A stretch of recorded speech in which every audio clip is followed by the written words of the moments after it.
Olá, seja bem-vindo ao canal da Sistemas Web. Meu nome é Marcelo Preis Ferreira, sou formado em Ciência da Computação pela Universidade do Estado de Santa Catarina, a UDESC. Trabalho com desenvolvimento Java aproximadamente há 17 anos. Minha história com Java começou ainda na época da transição entre Java 1.5 e o Java 1.6, lá na época da faculdade já. Então, ao longo da minha carreira, trabalhei com JSP Servlets, JSF, Spring, MVC e acompanhei a evolução da família Spring até chegarmos ao ecossistema atual baseado em Spring Boot, microserviços e arquitetura distribuída. E durante anos participei de diversos projetos corporativos, vivenciando desafios relacionados à escalabilidade, integração, observabilidade, segurança e manutenção de sistemas. Foi justamente dessa experiência prática que nasceu a arquitetura que vou apresentar nesse vídeo. Existe uma frase que resume muito bem a ideia dessa arquitetura. Se eu pudesse começar novamente um projeto corporativo, essa frase não significa que esta é a única arquitetura correta. Também não significa que existe uma arquitetura perfeita. Ela representa apenas uma reflexão. Se hoje eu tivesse a oportunidade de iniciar um novo projeto corporativo, utilizando toda a experiência acumulada ao longo desses anos, esta seria uma arquitetura que eu escolheria como um ponto de partida. Então é justamente essa arquitetura que é utilizada durante todo este programa. Então, antes de começarmos a desenvolver qualquer funcionalidade, acredito que seja importante entender uma visão geral da solução. Aqui a gente vai dar uma olhada no diagrama, então a gente vê os usuários fazendo requisições, montando, onde é que eles têm os formulários. Aqui tem o Apache e tem o front-end, então ele devolve esse formulário para cá. Então aqui tem a segurança de borda, SSL, compressão, headers e geração de trace ID, acesso controlado para ver a rastreabilidade.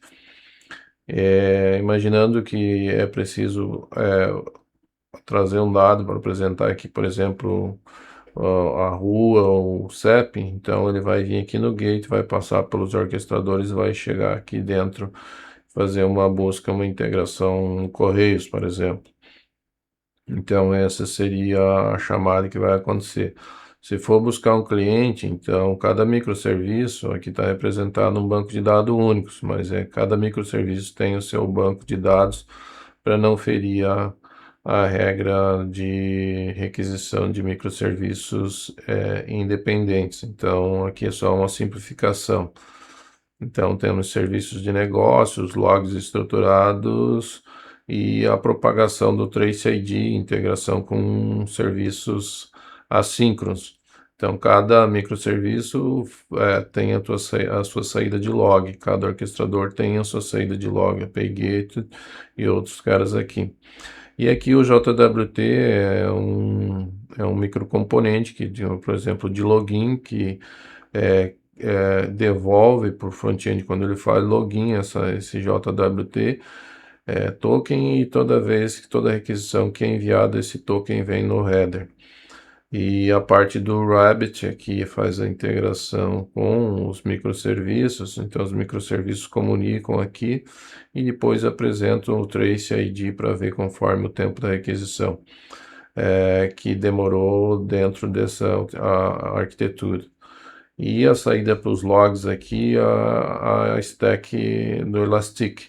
Então, onde que a gente consegue observar o que está acontecendo dentro disso. Então, nós temos dashboards, consultas, alertas e correlações para observar erros ou interferências dentro do sistema. Então, essa aqui é a observabilidade que gera respostas rápidas. de segurança, de rastreabilidade, de logs estruturados e análise rápida. Aí a resposta a incidentes. Então eu consigo detectar de forma muito rápida e localizar onde que está o problema e o que está causando. Dentre a evolução, outra parte que então, digamos, isso aqui é o processo funcionando. Aqui são a parte de apoio. Então, quando é feito um commit, é feita uma entrega no GitHub, o GitHub Actions roda, passa pelo Sonar e entrega no HubDoc essa nossa imagem.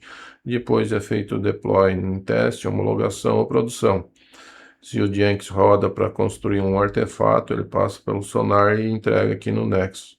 E às vezes o próprio artefato exige um artefato que está aqui no Nexus, e os artefatos que estão no Nexus aqui também são usados pelo GitHub. Então, de uma forma simplificada, essa é a nossa arquitetura, falando de forma mais abstrata, e a profundidade, digamos assim, não é alta, é uma abstração bem superficial para ter uma visão de como é que é o todo e como é que funciona. Então, e tem mais outros sistemas. Então, aqui, por exemplo, tem o sistema do Redmine que faz apoio à gestão das tarefas que estão sendo desenvolvidos, os códigos aqui para fazer essas entregas aqui. Então, quando compreendemos a arquitetura como um todo, fica muito mais fácil de entender as decisões que serão apresentadas nas próximas aulas. Então, ao longo do programa, você perceberá que praticamente todas as implementações fazem parte desse cenário. Nada foi colocado aqui por acaso. Cada componente possui um objetivo, cada camada resolve um problema específico e, principalmente, cada decisão foi tomada considerando requisitos encontrados em projetos corporativos reais. Então, antes de prosseguir, ainda quero esclarecer mais algumas dúvidas que normalmente surgem. Então, alguém observa esse diagrama e pela primeira vez fala do banco de dados, como eu já falei. Embora a imagem represente apenas uma base de dados, essa é apenas uma simplificação visual. Então, para ficar bem claro isso, a implementação da POC, cada microserviço possui sua própria base, para não ferir o requisito de microserviço. Essa separação preserva a autonomia entre os serviços, reduz acoplamento e facilita sua evolução de forma independente. O objetivo da imagem nunca foi representar detalhes de infraestrutura mais aprofundado, mas oferecer uma visão arquitetural de alto nível. Outra dúvida que frequentemente surge é com relação à ideia do JWT que está ali também, porque cada microserviço realiza a validação do JWT. A resposta está em que um dos requisitos definidos para essa arquitetura é que ao realizar um login, o usuário recebe esse token. E a partir desse momento, cada microserviço possui autonomia para validar esse token localmente. E isso evita dependência desnecessária entre esses serviços durante o processo de requisição e contribui para reduzir o acoplamento e melhorar o desempenho da solução. Durante o programa, a gente vai ver essas implementações em detalhes. Também surgem perguntas sobre a presença do API Gate e dos seus orquestradores. Esses componentes existem porque cada um possui uma responsabilidade bem definida. Então, o Gate centraliza a entrada das requisições, enquanto os orquestradores concentram fluxos de negócio que dependem da integração entre múltiplos microserviços. Essa separação ajuda a manter os serviços menores, mais especializados e mais fáceis de evoluir. E nas próximas aulas nós vamos entender essas responsabilidades com bastante profundidade. Então, existe ainda um aspecto que considero fundamental nessa arquitetura, a observabilidade. Então, quando o problema acontece em produção, normalmente a primeira pergunta não deveria ser qual microserviço apresentou erro. A pergunta é por que essa requisição, por onde essa requisição passou. Por isso que você, ao longo do programa, será apresentado uma preocupação constante com logs estruturados, rastreabilidade, monitoramento e diagnóstico disso. Porque a arquitetura não termina quando escrevemos o código, ela continua durante toda a operação. Então, o que quero reforçar é mais um ponto importante, não estude esta arquitetura tentando decorar esses diagramas. O objetivo desse programa não é fazer você memorizar componentes. O meu objetivo é muito maior. É que você compreenda que esses motivos, que motivos que levaram a cada decisão arquitetural a ser tomada. Então, porque tecnologias mudam, frameworks evoluem, ferramentas são substituídas, mas a capacidade de tomar boas decisões continua sendo uma das maiores diferenciais de um arquiteto de software.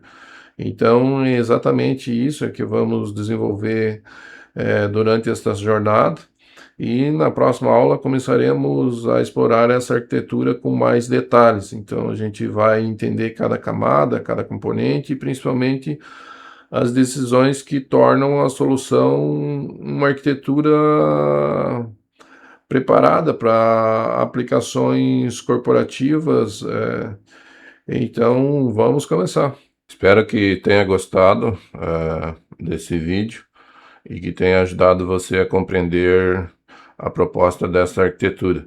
Se você gostou desse tipo de conteúdo, inscreva-se no canal, pois publicarei outros vídeos abordando arquitetura de software, microserviços, Spring Boot e desenvolvimento de aplicações corporativas. Caso queira estudar essa arquitetura em profundidade, com acesso à POC completa, aulas, práticas e toda a implementação apresentada nesse diagrama, conheça o programa Arquiteto Java Avançado.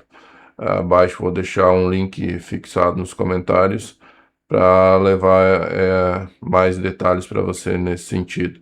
Obrigado por assistirem, nos vemos no próximo vídeo.